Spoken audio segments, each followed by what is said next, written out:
ಬ್ರೇಕ್ನ ನಂತರ ಮತ್ತೆ ಪ್ರೀತಮ್ ಗೌಡರು ಮಾತಾಡಿದ್ದಾರೆ.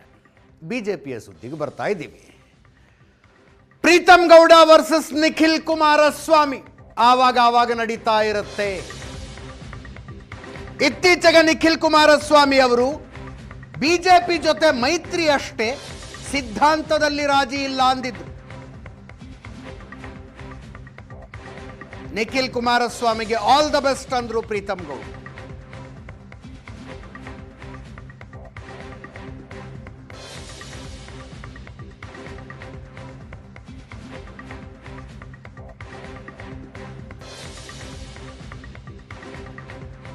ಕುಮಾರಸ್ವಾಮಿ ಸಿಎಂ ಆಗ್ತಾರೆ ಅಂತ ಜೆಡಿಎಸ್ ನಾಯಕರುಗಳು ಹೇಳ್ತಾನೆ ಇರ್ತಾರೆ.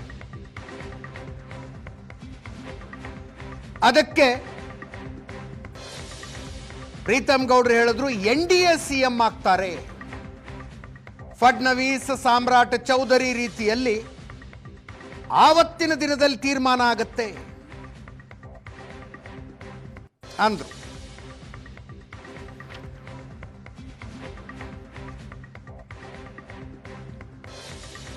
ಹಾಸನ ವಿಧಾನಸಭಾ ಕ್ಷೇತ್ರಕ್ಕೆ NDA ಅಭ್ಯರ್ಥಿ ನಾನೇ, ಯಾರಿಗೇನು ಅನುಮಾನ ಇದೆಯಾ ಅಂತಾನು ಕೇಳೋದು.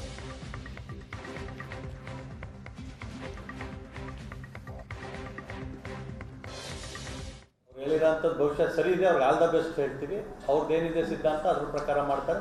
ನಮ್ಮ ಸಿದ್ಧಾಂತದ ಪ್ರಕಾರ ನಮ್ಮ ಪಕ್ಷದ ಸಿದ್ಧಾಂತ ಒಪ್ಪಿರೋಂಥ ಮತದಾರರು ನಮ್ಮ ಜೊತೆ ಇರ್ತಾರೆ. ಅವ್ರ ಸಿದ್ಧಾಂತ ಒಪ್ಪಿರೋಂಥ ಅವ್ರ ಜೊತೆ ಇರ್ತಾರೆ. ಒಳ್ಳೇದಾಗಲಿ ಅವ್ರಿಗೆ, ಇನ್ನೇನು ಹೇಳ್ಬೋದು ನಾವು. ಪ್ರಶ್ನೆ ಸರಿ ಇದೆ, ವ್ಯಕ್ತಿ ತಪ್ಪಿದೆ.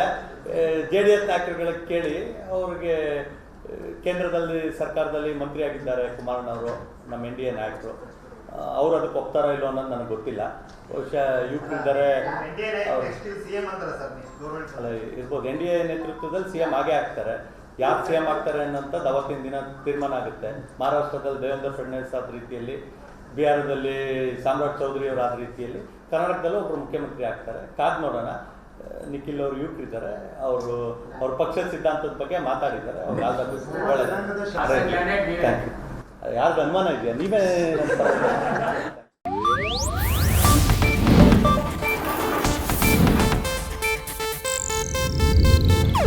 ಇದು ಏಷ್ಯಾನೆಟ್ ನ್ಯೂಸ್ ನೆಟ್ವರ್ಕ್ ಪ್ರಸ್ತುತಿ.